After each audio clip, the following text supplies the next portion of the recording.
Tout juste midi à Alger, lors de l'information sur Al24 News, à la une de l'actualité. Le président algérien Abdelmadjid Tebboune reçoit le chef de la diplomatie tunisienne. Nabil Ammar a été chargé par le président tunisien Kais Saied de remettre une lettre à son homologue algérien.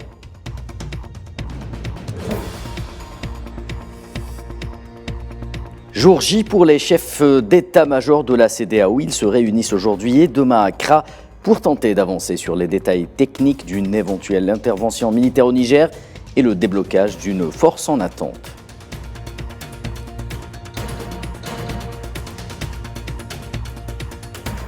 En Palestine, une nouvelle incursion à Jénine ôte la vie à Mustafa Al-Qastouni, nouveau martyr palestinien, assassiné par balle après la destruction de son domicile par les forces sionistes.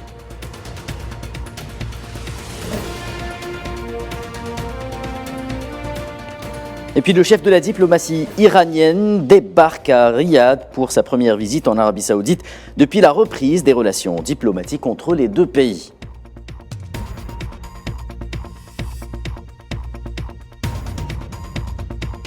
Madame, Monsieur, bonjour. Le président algérien Abdelmadjid Tebboune a reçu mercredi à Alger le chef de la diplomatie tunisienne Nabil Ammar en présence du chef de la diplomatie algérienne Ahmed Attaf.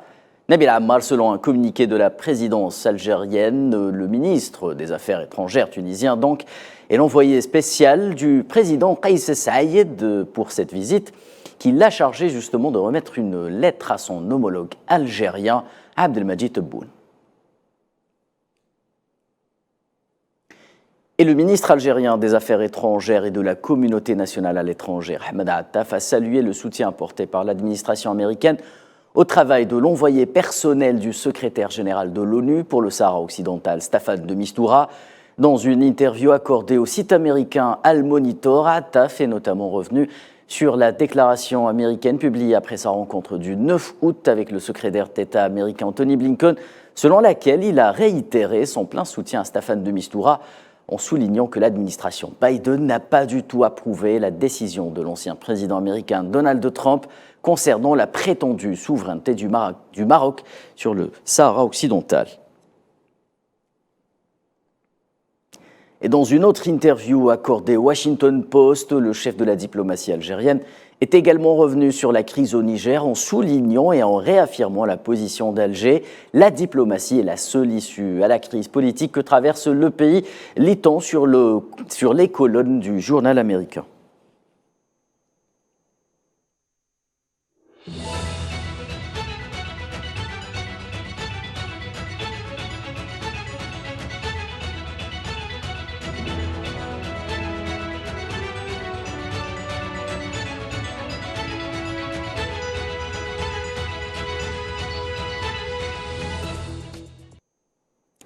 Et c'est aujourd'hui et demain que se tiendra à Accra, au Ghana, la réunion des chefs d'état-major des pays de la CEDEAO. La réunion a débuté ce matin à 9h heure locale et devrait se poursuivre jusqu'à demain vendredi. Les chefs des armées de la CEDEAO sont censés discuter de la feuille de route technique relative à une éventuelle intervention militaire au Niger après le coup d'État opéré le 26 juillet dernier dont le président Mohamed Bazoum a fait les frais. Le commissaire de la CEDEAO a déclaré, je cite, en ouverture de la réunion, « Nous donnons toujours une chance à la diplomatie. Toutes les options sont sur la table. » Il a par ailleurs ajouté que tous les moyens disponibles, l'ordre constitutionnel sera restauré au Niger.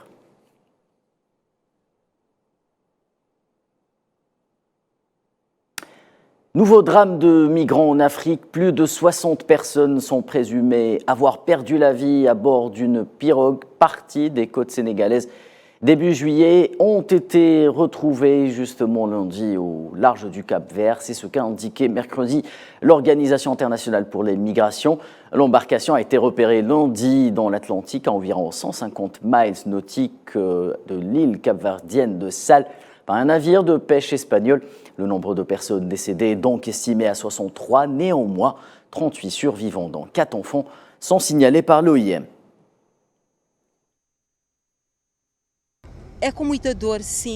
Cela vient avec beaucoup de douleur, mais nous savons que les problèmes de migration sont des problèmes mondiaux qui nécessitent une coopération internationale, beaucoup de discussions et une stratégie mondiale. Compte tenu de ce que le monde traverse en ce moment avec les problèmes migratoires, cela signifie que nous tous, toutes les nations, devons nous mettre à table et voir ce que nous pouvons faire pour ne plus perdre de vie en mer surtout. Lors d'une interview accordée à la télévision chinoise en prévision du prochain sommet des BRICS qui se tiendra prochainement à Johannesburg en Afrique du Sud, l'ambassadeur sud-africain en Chine a déclaré que le partenariat et le multilatéralisme seront au cœur de ce sommet très attendu sous le thème BRICS et l'Afrique, partenariat pour une croissance mutuellement accélérée, un développement durable et un multilatéralisme inclusif.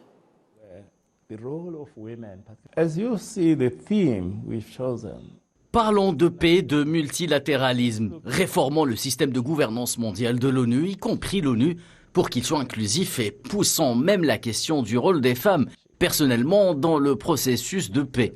Et poussant même la question du rôle des femmes dans les processus de paix. Nous pensons que nous pouvons impliquer davantage de femmes. Nos processus de paix seront plus stables que le système actuel. Ce sont donc de bonnes choses que nous disons pour nos partenaires BRICS qui vont de l'avant.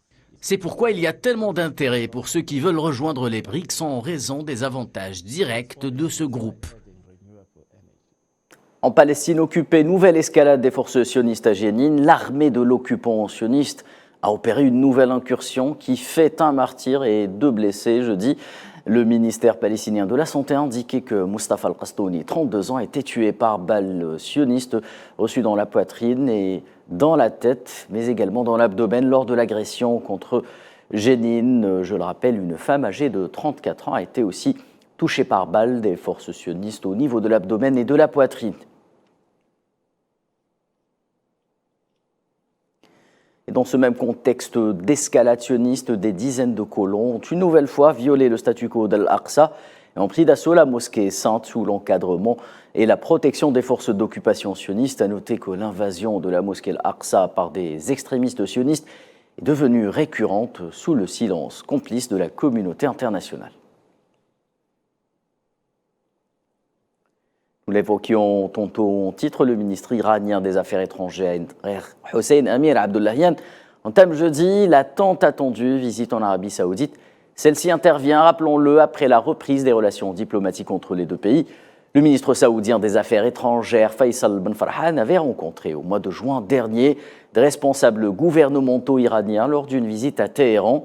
Les ministres des Affaires étrangères des deux pays se sont par ailleurs rencontrés à Pékin au mois d'avril pour une première réunion officielle depuis plus de 7 ans, après que la Chine a négocié un accord visant à rétablir les relations entre les deux puissances régionales.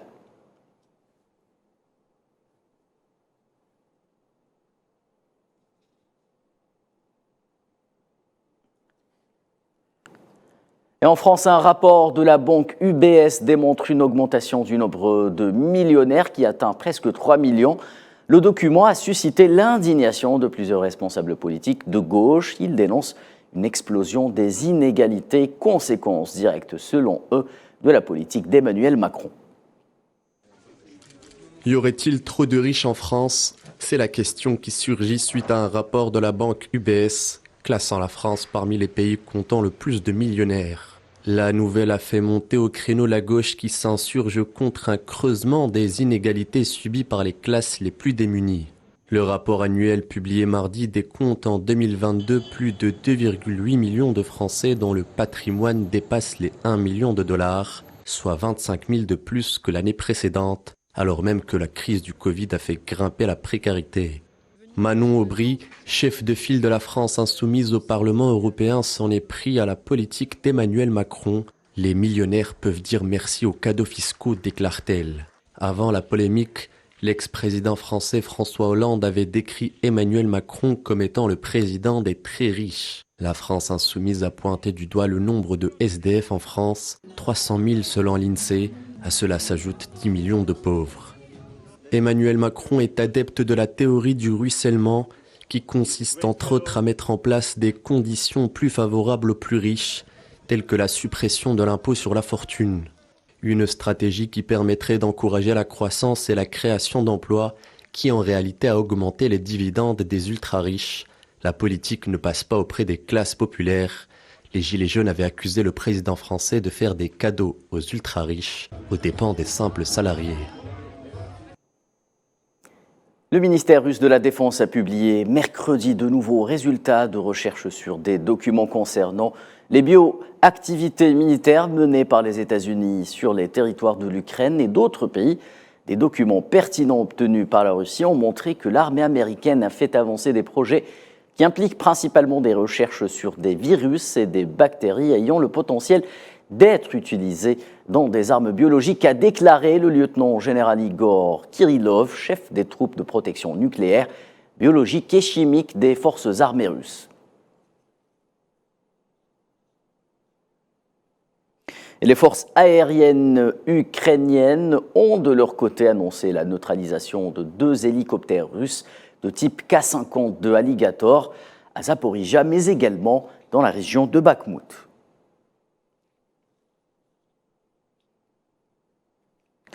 Le département d'État américain réagit encore une fois au retrait de la Russie de l'initiative de la mer Noire sur l'exportation de céréales ukrainiennes. La diplomatie américaine condamne Moscou après les attaques de la Russie contre les infrastructures portuaires ukrainiennes et appelle Moscou à revenir sur sa décision.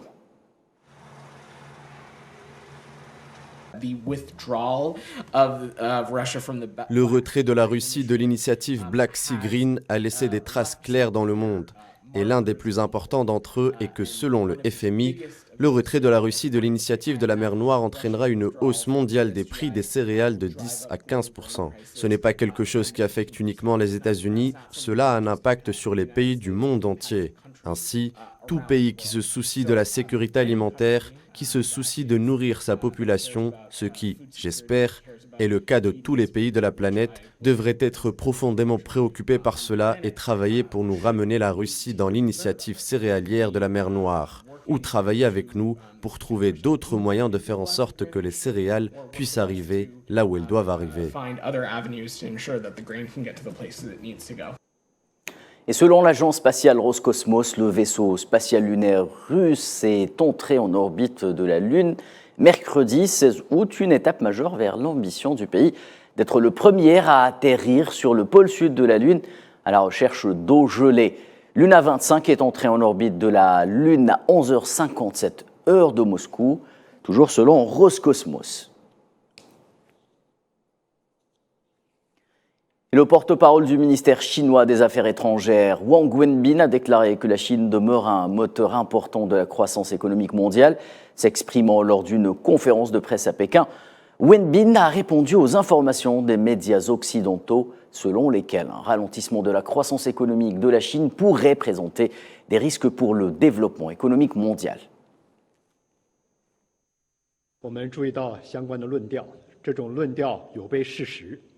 Nous avons entendu cette rhétorique qui est contraire aux faits. En fait, l'économie chinoise a continué de se redresser, elle connaît une tendance à la hausse soutenue. Elle reste un moteur important de la croissance économique mondiale. Au cours du premier semestre de cette année, le PIB de la Chine a augmenté de 5,5% en glissement annuel, soit nettement plus rapidement que le taux de croissance de 3% de l'année dernière et plus rapidement qu'un taux de croissance annuel moyen de 4,5% au cours des 3 années de l'épidémie, dépassant le taux de croissance des États-Unis de plus de 3 points de pourcentage.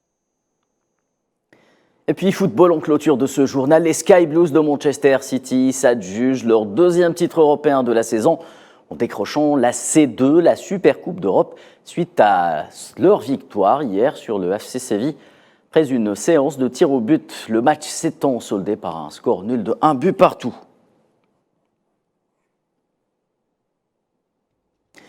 C'est la fin de ce Midi Info. Merci de nous avoir suivis. Excellent après-midi sur Al24 News, un programme que vous pouvez revoir sur nos différentes plateformes Internet